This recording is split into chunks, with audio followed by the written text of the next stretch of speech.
The Bank of England has just released its latest financial stability report, something they do every few months. But this particular report is different. It carries a single, stark message: the risk environment around the UK economy has worsened. Just 3 weeks ago, the central bank quietly published a similar report that barely made a ripple in the news, but it should have been front-page headlines. Hidden within 57 pages of technical language was a warning so serious that when I read it, I had to go back twice just to make sure I understood it correctly.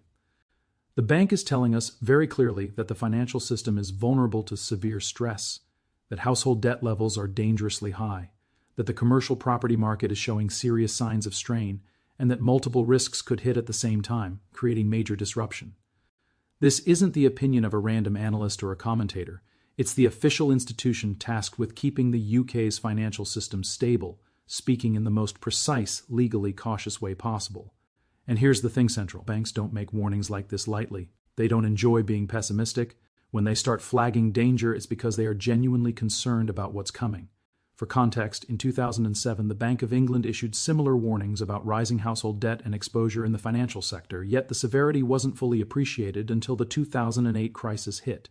That's why these reports matter. By the end of this video, you'll understand exactly what the bank sees that has them worried, why the risks are more serious than their calm, measured language suggests, and most importantly, what you can do to protect yourself before these warnings turn into reality. Central banks don't publish these reports for fun. They issue them when problems are building that may be beyond their control. But there's a catch. Central banks never speak plainly. They use careful, calculated language, signaling concern without triggering panic. So when the bank says the system is vulnerable to severe stress, it's not a casual comment. It's a red flag you need to pay attention to. When the Bank of England talks about the system being under stress, here's what they really mean. There are multiple ways things could go very wrong, and they're not confident they can stop it. When they say risks could materialize simultaneously, it's a warning that several parts of the economy could break at the same time, leaving regulators and markets completely overwhelmed. And when they say household debt levels warrant close monitoring, that's central bank code for people are maxed out on borrowing, and if anything goes sideways, millions could default at once. This is classic institutional caution. They can't outright say a crash is coming because saying it could trigger the very crisis they're trying to prevent.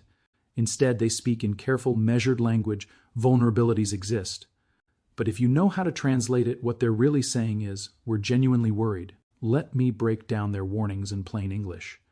Warning number 1, household debt vulnerabilities. Officially, they talk about elevated household debt-to-income ratios and reduced payment buffers for mortgaged households. Translation: people are borrowing far more than they can comfortably afford. Right now, the average UK household is spending 40 to 50% of their take-home pay on mortgages or rent. And when interest rates rose from 2% to 5 to 6%, what used to be manageable is now crushing. Here's the concrete picture. In the past 2 years, about 2 million households had to remortgage, moving from ultra-low rates to much higher ones. Some saw their monthly payments double from £800 to £1,600, an extra £9,600 a year. To manage, they've cut all non-essential spending. No savings, no leisure, living paycheck to paycheck. One unexpected expense, a car repair, medical bill, or energy spike, and they could miss payments entirely. And it doesn't stop there. Another 1.5 million households will need to remortgage over the next 18 months, facing similar payment shocks. For these families, the margin for error is practically zero. As a comparison, a 2022 study from the Bank for International Settlements highlighted that households with high debt-to-income ratios are far more vulnerable to interest rate shocks, confirming exactly what the Bank of England is warning about. Those low fixed-rate mortgages aren't safe forever. When those deals expire, households will face the same doubling of payments. Some families may absorb it, but many won't. The Bank of England warns that if even 10 to 15% of these households start defaulting, missing payments, and falling behind, it could create stress throughout the banking system. Banks would start taking losses on mortgages, making them far more cautious about lending. Credit tightens, the economy slows, jobs are lost, and more households default. A negative spiral begins. Exactly the kind of cascading effect regulators fear. Warning number 2, commercial property distress. Officially, the bank talks about pressures in commercial real estate and valuations adjusting to new working patterns. Translation: the commercial property market is in serious trouble, and banks are heavily exposed. Office buildings in city centers, for example, have lost enormous value because of remote and hybrid work. A building valued at £20 million in 2019 might only be worth £12 million today, a 40% drop, with some properties faring even worse. Why does this matter? Banks lent money based on old valuations. If a bank lent £15 million against a property once valued at £20 million, they felt safe. Now that same property is worth £12 million. The loan is underwater. Multiply this across the entire commercial property sector, and banks are sitting on massive portfolios of loans secured by overvalued assets. As rental incomes drop and property owners struggle, defaults increase and banks face direct, substantial losses. The Bank of England warns that losses in commercial real estate could be large enough to strain bank capital positions. That means some banks might not have enough buffers to absorb the hits, forcing them to cut back drastically on lending to preserve regulatory capital ratios. This, in turn, slows economic activity, creating yet another feedback loop of risk. Warning number 3, international vulnerabilities. While the report uses careful language, the underlying concern is clear. The UK economy does not operate in isolation. Global shocks, like banking crises abroad, energy price spikes, or geopolitical tensions, could hit at the same time. Domestic vulnerabilities are high, amplifying the risk of systemic stress. For example, the collapse of Silicon Valley Bank in 2023 showed how quickly foreign exposures in interconnected markets can create a domino effect. The report also flags elevated global debt levels and the risk of spillover from international developments. Translation: problems anywhere in the world could quickly spread to the UK, and given how interconnected we are, we're particularly vulnerable. London is one of the world's biggest financial centers. UK banks have extensive international operations, and huge amounts of foreign capital flow through UK markets. That's fantastic when the global economy is stable. It fuels business, investment, and growth. But when problems hit abroad, contagion spreads fast. Consider this: troubles in US commercial real estate, European banking, or China's property market can reach UK institutions within days. The Bank of England is essentially saying, we see multiple points of instability globally, we don't know which will trigger first, and we can't fully shield the UK from the fallout. This isn't abstract worry, it's a very real systemic vulnerability. Now let's look at the specific scenarios they're concerned about, concrete breaking points where the system could fracture. Breaking point 1, the mortgage payment shock. Over the next 12 to 18 months, 1.5 million households will need to remortgage at higher rates. If just 15% of them, around 225,000 households, cannot afford the new payments, problems quickly escalate. Initially, banks try to work with borrowers through payment holidays, term extensions, or other relief. But after 6 to 12 months of missed payments, banks have little choice but to start repossession proceedings. Imagine 225,000 properties hitting the market as forced sales over a short period. That surge in supply could push property prices down by 10 to 15%, creating negative equity for recent buyers and triggering further financial strain. This scenario alone could ripple through the housing market, hurt consumer confidence, and put significant stress on the banking sector, exactly what the bank is warning about. For context, during the 2008 financial crisis, a similar chain reaction in the U.S. housing market caused home prices to collapse and mortgage defaults to soar, ultimately crashing banks and spreading globally. The Bank of England sees the same structural vulnerabilities today, but in a UK-specific context. For homeowners who bought with small deposits, the story gets even scarier. Someone who put down only 5% 2 years ago could now be underwater, meaning their property is worth less than their mortgage. They can't sell without taking a loss they simply can't afford. Meanwhile, falling property prices make banks even more cautious. Lending criteria tighten, mortgages become harder to get, demand falls, and prices drop even further. More buyers end up in negative equity, more defaults follow. It's a self-reinforcing housing crash scenario. And the frightening part, it doesn't require anything dramatic, it's just what's already baked into the system: hundreds of thousands of households facing unaffordable mortgages, and a significant portion unable to cope. Breaking point 2, the commercial property cascade. Here's how it unfolds. Commercial property values keep falling, while rental income remains depressed because businesses simply don't need as much office space anymore. Owners struggle to service their loans and, in some cases, hand the keys back to banks. Banks suddenly own buildings they don't want, worth less than the loans they made. Losses mount across multiple institutions. To protect their capital, banks pull back on all commercial lending. They won't refinance maturing loans or provide new financing, credit dries up. This triggers a fire sale dynamic. Properties need to be sold, but buyers don't have access to financing. Prices collapse further, more owners default, and banks take even bigger hits. The cycle accelerates, creating a dangerous feedback loop. Some banks are heavily concentrated in commercial property lending. If losses become severe, it can threaten their solvency, sparking panic about which banks are exposed. Interbank lending can freeze because banks stop trusting each other, and suddenly credit across the entire economy seizes up. This is exactly the kind of scenario regulators fear, a banking crisis triggered not by one single shock, but by a cascade of defaults and falling asset values. For context, during the 2008 financial crisis, a similar chain reaction in U.S. and European banks caused global credit markets to freeze, illustrating just how fast these dynamics can spread. And here's the crucial point. This doesn't require fraud, reckless gambling, or the dramatic excesses that triggered the 2008 crisis. All it takes is too many loans secured against assets that have already lost significant value. Breaking point 3, international contagion. This one starts somewhere else. Maybe U.S. regional banks running into trouble, European banks struggling with sector exposure, or Chinese property developers defaulting. The exact source doesn't matter. What matters is that once a major financial center experiences stress, it spreads globally.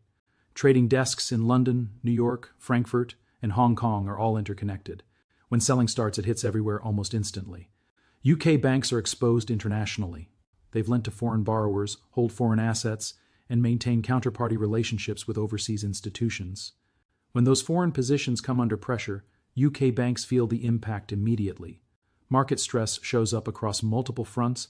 Bond yields spike, credit spreads widen, equity markets fall, and currencies fluctuate wildly. In this environment, capital flows to safety. Riskier markets, including the UK, see money exit. The pound falls, driving inflation higher. Interest rates stay elevated, increasing pressure on both mortgages and commercial property, making domestic vulnerabilities worse. This is the compound crisis scenario, multiple shocks hitting simultaneously, each making the others worse. The Bank of England's ability to respond is limited because they're fighting fires in multiple places at once, with finite tools. So why is the central bank publishing these warnings now? What are they seeing that makes them nervous enough to signal concern publicly? Reason 1, the tools are limited. During previous crises, like 2008, central banks had powerful levers they could pull. They could cut interest rates close to zero, launch massive bond buying programs, and flood the system with liquidity. Today, those tools are either less effective or already constrained, limiting the bank's ability to prevent or mitigate cascading problems. The Bank of England has already used many of its crisis tools. During past emergencies, interest rates were near zero, and they launched massive bond buying programs swelling their balance sheets. Now, interest rates are above 4%, and inflation remains stubbornly high, meaning they can't just cut rates without risking overheating the economy. Their balance sheets are already enormous, and buying more bonds would effectively look like printing money to fund deficits, which would damage their credibility. In plain terms, the bank is essentially saying, we see problems building, but our ability to respond is limited. We've used most of our ammunition in previous crises. If something goes wrong now, we might not be able to stop it like before. That's a worrying message. They're telling us we see the risks and we aren't confident we can handle them. Reason 2, multiple risks clustering at once. It's not just one problem, it's a perfect storm of challenges. Over the next 18 months, households face a mortgage refinancing shock. Commercial property stress continues, or worsens. International risks loom from global debt and geopolitical tensions. Inflation remains elevated, and economic growth is weak, making it harder for the system to absorb shocks. Any single issue might be manageable. But when multiple risks cluster together, it creates the possibility of a compound crisis, where problems reinforce each other and the system struggles. The central bank isn't just speculating, they run stress tests, modeling scenarios where several risks hit simultaneously. And in some of those simulations, the outcomes are severe. In other words, they've done the math, they've gamed out the worst case scenarios, and they're seeing that if multiple shocks happen together, the UK financial system could struggle to cope. That's why they're sounding the alarm. Reason 3, building resilience takes time. One of the main purposes of central banks publishing warnings like this is to give institutions and individuals a runway to prepare, whether it's banks raising capital buffers, households building emergency savings, or businesses reducing leverage. Strengthening financial resilience doesn't happen overnight. By flagging risks that could materialize over the next 12 to 24 months, the Bank of England is essentially saying, we see problems building. We might not be able to stop them, but if you prepare now, you can protect yourself. Don't wait until the crisis is obvious. By then, it's often too late. So what are sophisticated investors and institutions doing in response? Their actions reveal what insiders with resources and knowledge believe is coming. Action 1. Reducing UK exposure. Data shows that foreign investment in UK assets has been gradually declining. Institutional investors are trimming positions in UK commercial property and even selling some UK government bonds. This isn't panic, it's calculated risk reduction. Large investors are reading the same warnings from the central bank and deciding that the risk-reward balance in UK assets doesn't justify maintaining full exposure. They're not selling everything, they're positioning themselves so that if problems hit, their losses remain manageable. This is standard practice for professionals. They move before the risks are obvious to everyone else. Action 2. Increasing cash positions. Many fund managers are holding higher cash reserves than normal, keeping 10 to 15% of their portfolios in cash or cash equivalents. Why? Because in a crisis, cash is king. It provides liquidity, giving them the ability to take advantage of opportunities when assets drop in price. It also means they aren't fully exposed to falling markets, reducing risk while retaining flexibility.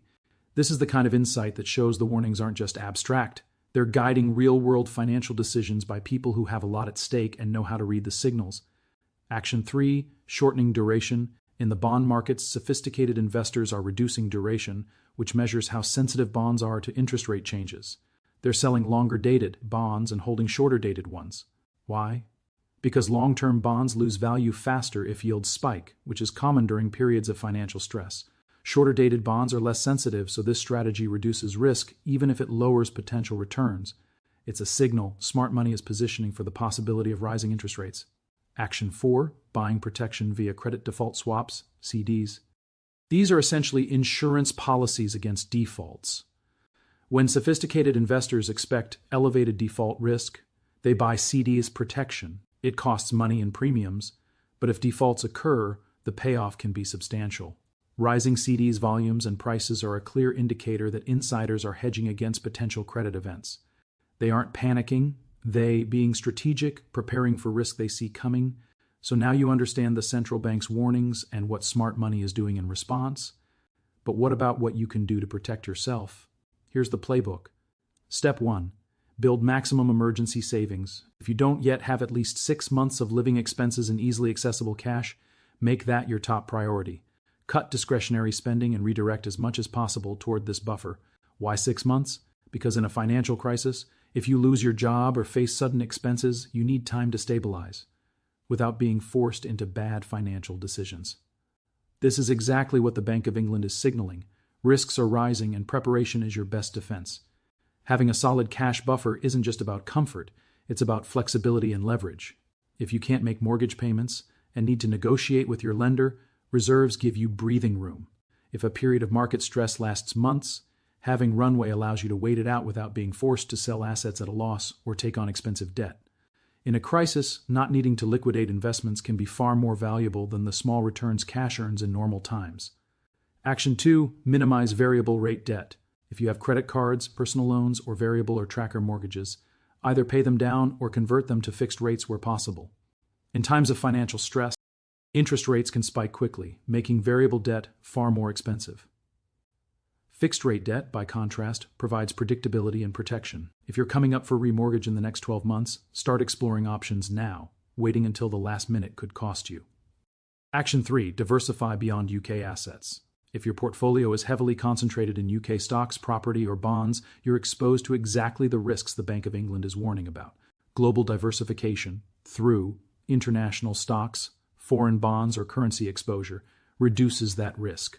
You don't need to predict which country will do well, you just avoid having all your eggs in one basket. Globally diversified funds are an easy way to gain exposure to multiple economies, protecting you if the UK faces headwinds. Action 4. Stress test your personal finances. Sit down and honestly assess worst-case scenarios. If you lose your job, how long can you survive on your savings? If your mortgage payments increase or rental income drops, what's your fallback? This isn't about fear, it's about preparation. By simulating these situations, you can identify vulnerabilities and take proactive steps to strengthen your financial position before stress hits. In short, the Bank of England's warnings aren't abstract, they're a call to action. By building cash reserves, reducing risky debt, diversifying globally, and stress testing your finances, you position yourself to weather turbulence and even take advantage of opportunities when the market shifts. This is how you turn insight into practical protection, staying ahead of risks that are quietly building beneath the surface of the UK economy. Think through worst-case scenarios. If your mortgage payment increases by 50%, can you afford it? If your property value falls 20%, are you in negative equity? If your investment portfolio drops 30%, does that derail your retirement plans? Run these scenarios honestly.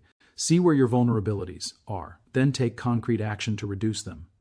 Maybe it means building bigger savings, paying down debt, rebalancing your investments, or even developing new skills that make you more employable. The key is identifying weaknesses now, while you have time to act, rather than discovering them during a crisis when options are limited. Action 5. Consider income diversification. If your income comes from a single employer in a sector that could be hit in a crisis, like property, finance, retail, or hospitality, think about alternative income streams. This could be a side business, freelance work, investment income, or learning skills that let you work across multiple sectors. The goal isn't necessarily to replace your main income entirely, but to create a buffer if one source dries up. Action 6. Stay liquid and flexible. Avoid locking all your money in illiquid investments like property, long-term fixed deposits, or funds with redemption restrictions. These limit your ability to respond quickly. In uncertain times, flexibility has value. Being able to move fast if opportunities or threats arise is often more important than slightly higher returns from illiquid assets. Keep a meaningful portion of your portfolio in assets you can access or sell quickly, giving you options when stress hits. And in a crisis, having options can be priceless. Now, the obvious question, when do these warnings turn into an actual crisis?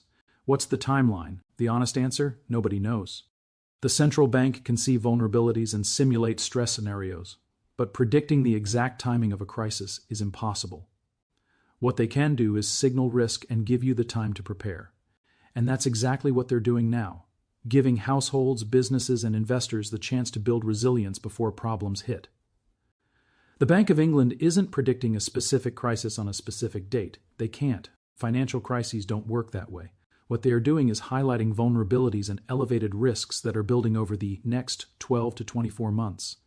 The mortgage refinancing shock unfolds as fixed-rate deals expire. This is ongoing through 2026.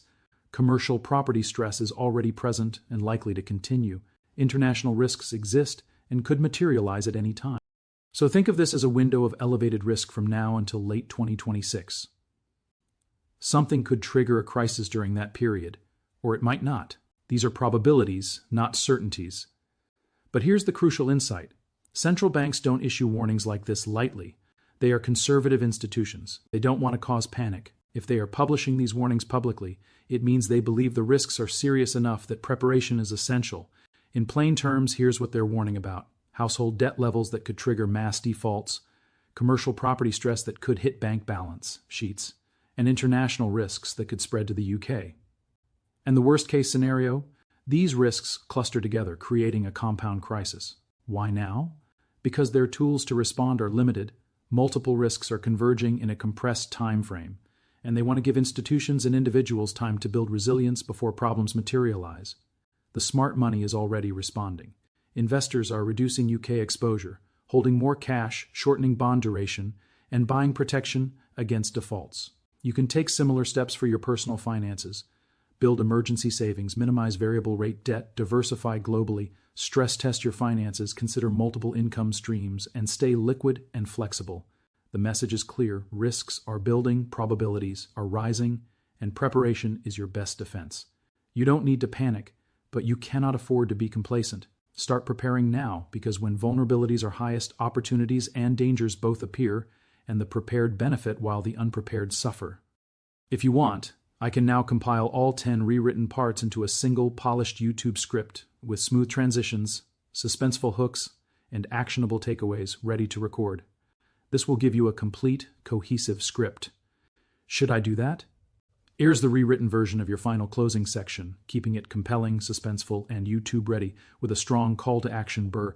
Key action now: minimize variable rate debt, diversify beyond UK assets, stress test your finances, consider alternative income streams, and stay liquid and flexible. A crisis certain? No. But are the risks elevated enough that the Bank of England felt compelled to issue public warnings? Absolutely. These warnings aren't for entertainment. They're issued when the institution responsible for financial stability sees real problems building. You want ongoing analysis of financial stability risks and what they mean for your money? Hit subscribe. Think of central bank warnings as the canary in the coal mine. When they start speaking publicly, it's a signal: pay attention, take action, and prepare. E-warnings are out there. Now you understand what they really mean and what you can do to protect yourself. The question is, will you prepare while there's still time, or wait until everyone else realizes the risk and it's too late? Stay alert. Stay prepared.